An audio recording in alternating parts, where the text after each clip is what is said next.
அன்பான நண்பர்களே, நம்ம உலகத்தில் ஆண்டவரோடு நம்ம நடக்கும்பொழுது ரொம்ப ஜாலியாக இருக்கலாம், சந்தோஷமாக இருக்கலாம் அப்படின்னு நம்ம நினைக்கிறது உண்டு. ஆனால் சில நேரங்களில் சாவு ஏற்படும், சாவை சந்திக்க நேரிடும். என்னோட சொந்தக்கார செத்து போகலாம். நான் ஆண்டவரோடு தானே நடக்கிறேன், எனக்கு ஏன் இதெல்லாம் ஏற்படுது நீங்கள் கேள்வி கேட்கலாம். வேதத்தில் ஜாயிரஸ் யவீரு ஜெபாலே தலைவர், அவர் பெரிய போஸ்ட்ல இருக்கிறார். அவருடைய வீட்டில் திடீர்னு அவருடைய மகள் என்ன ஆகிறா, மரண தருவாயில் இருக்கிறார். இத்தனை நாளாக மற்றவங்களுக்கு ஜெபம் பண்ணியிருந்த அவர் மகளுக்கு இதான் ஒன்று பதறி போயிடுறார். எவ்வளோ ஆசை வச்சிருப்பார் மக மேலே. இயேசுநாதரை பற்றி கேள்விப்படுறார். கேள்விப்பட்ட உடனே அவர் பாதத்தில் ஓடி போய் விழுந்து அவர் கூப்பிடுறார். ஆண்டவர் ஒரு வார்த்தை சொல்லுன்னு சொல்லியிருக்கலாம், இல்லை அவரு சில சிஸ்டமெல்லாம் சொல்கிறார் ஆண்டவருக்கு.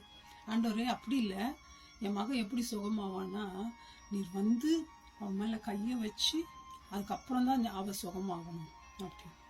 ஆண்டவரும் அதை கேட்டுக்கின்னு சரி வாப்பா போகலாம் அப்படின்னு நடக்கிறார். ஆண்டவர் நமக்கு ஒரு சாவு, துக்கம், கண்ணீர் நீங்கள் போய் கூப்பிட்டீங்கன்னா அவர் அங்கேயே உட்காந்துங்கிறவர் இல்லை, உங்களோடு நடக்கிறவர்.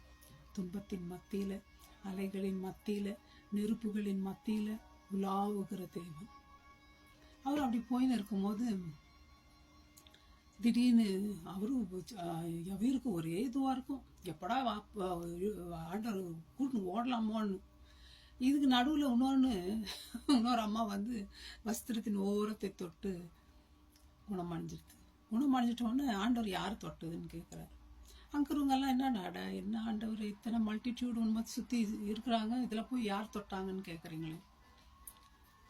சீஷர்களும் ஆண்டவர் ஒரு மாதிரி பேர் பேசுகிறாங்க.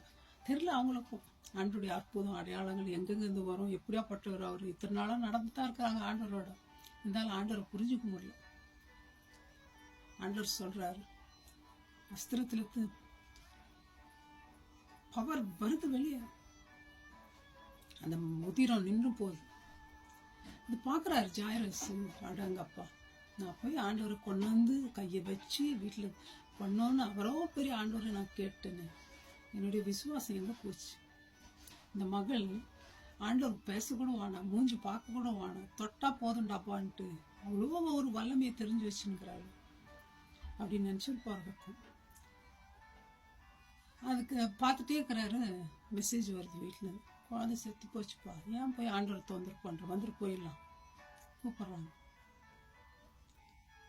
ஃப்ரெண்ட்ஸ், நம்முடைய மரித்த செத்த காரியங்கள் ஆண்டவர் என்ன பண்றார், நம்மளையும் உயிரோடு எழ வைக்கிறார். மரணத்துக்கு கூட நடந்து ஆண்டவர் கூட வரார். ஆண்டவர் என்ன சொல்றார், மரண இருளின் பள்ளத்தாக்கிலே நடந்தாலும் நான் உன்னோடு கூட இருக்கிறேன்றார். ஆனா கோலும் தடியும் தேற்றுன்றார் தாவீது. கைவிட்டுது அங்க நிக்கிறவர் இல்லை ஆண்டவர். அந்த யவீரு வீட்டுக்கு வந்த பிறகும் அவங்க நகைக்கிறாங்க, என்ன தூங்கி நிற்கிறான் அப்படின்றாரு. மறிக்கிறது வந்து ஆண்டோடைய சமத்துல இழைப்பாரு, தூங்குறது. ஆண்டவரை இன்னைக்கு நீங்க பார்த்து நகைக்கிறீங்களா? ஆண்டவர் செய்ய முடியாது, ஆண்டவரால் முடியாதுன்னு நினைக்கிறீங்களா? ஆண்டவரால் கூடாத காரியம் ஒன்றும் இல்லை. உங்க செத்த வாழ்க்கையை மாற்ற முடியும். வேலை இல்லாம இருக்கிற நிலைமையிலிருந்து வேலை கொடுக்க முடியும் ஆண்டவரால். பணம் இல்லாத நிலைமையிலிருந்து ஆண்டவர் பணத்தை கொடுக்க முடியும் உங்களுக்கு. எல்லாம் தேவை கடுகளவு விசுவாசம். அவரை நம்புங்க. தலித்தாகுமே எழுந்திருன்றார். மறித்த பெண் எழுந்து உட்கார.